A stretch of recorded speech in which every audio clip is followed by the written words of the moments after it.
అంటారా? మరి చెప్పారు. ఆల్మోస్ట్ అందరికీ తెలుసు తెలిసిందే. కదా! చాలా డౌట్స్ కూడా వాళ్ళకి ఉంటాయి. సో, క్లారిటీ ఇచ్చేస్తాను. రామ్ నాతో వీడియోస్ చేస్తాడు. రామ్ డాన్సర్ అని. రామ్. అందరికి ఇప్పటికే నా ఫాలోవర్స్‌కి చాలా డౌట్స్ ఉండొచ్చు. మీ ఇద్దరు లవ్స్ కానీ బయటికి చెప్పట్లేదని. ఫస్ట్ ఆఫ్ ఆల్ మా ఇద్దరం అసలు ప్రపోజ్ చేసుకోలేదు. తను నాకు చేయలేదు. నేను తనకి చేయలేదు. అలా అని చెప్పి మనది లవ్ కూడా కాదు. కానీ నా నా పక్కన ఉంటే నేను జీవితాంతం హ్యాపీగా ఉంటాను. సో, మొత్తానికైతే ఇలా చెప్పేసావు రామ్‌కి ఈ వీడియో త్రూ. రామ్ నువ్వంటే నాకు చాలా ఇష్టం అని. చెప్పావా ఎప్పుడైనా అబ్బాయికి?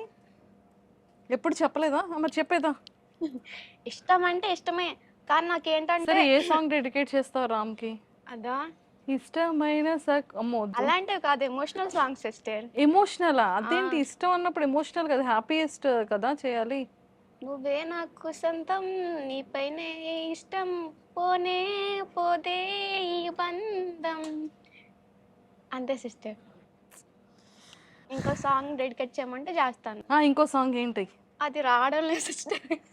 ఇంకో సాంగ్ డెడికేట్ కానీ అది.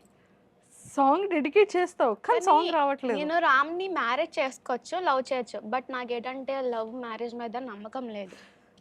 అబ్బాయిలంటేనే నమ్మకం లేదు. ఒరేయ్! నా వల్ల అవ్వట్లేదురా. ఇష్టం అంటున్నావు. ఇష్టమే. కానీ ఆ లవ్ ఇష్టాన్ని అంటున్నావు. కానీ మళ్ళీ లవ్ నేను కాదంటున్నావు. అందుకే కంట్రోల్ చేసుకుంటున్నాను.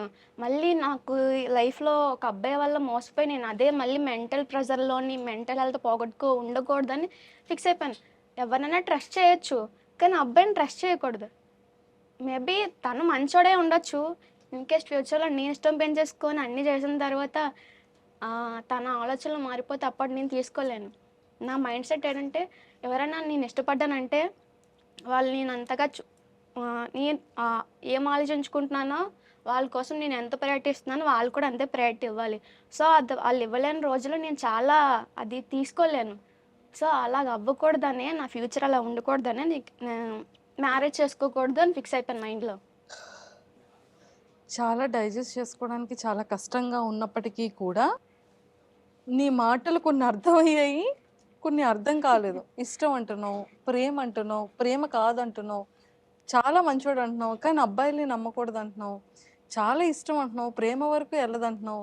చాలా కన్‌ఫ్యూషన్‌గా నువ్వున్నావా? అన్ నన్ను తయారు చేసావా? అర్థం కావట్లేదురా. అంటే నేను నా డైలీ రొటీన్‌లో చాలా చూసాను. ఏంటి? ఒక 10% ఉంటారు. ఇలాగా ఇప్పుడు మనకి ఒక కపుల్ చేశారు కదా ఇంటర్వ్యూ. వాళ్ళలాగే ఉంటారు 10%. అలా ఇంకా మిగతా 90% అంతా మనతో ఉంటారు. ఆ నైట్ అయితే వేరే వాళ్ళతో చాట్ చేస్తారు.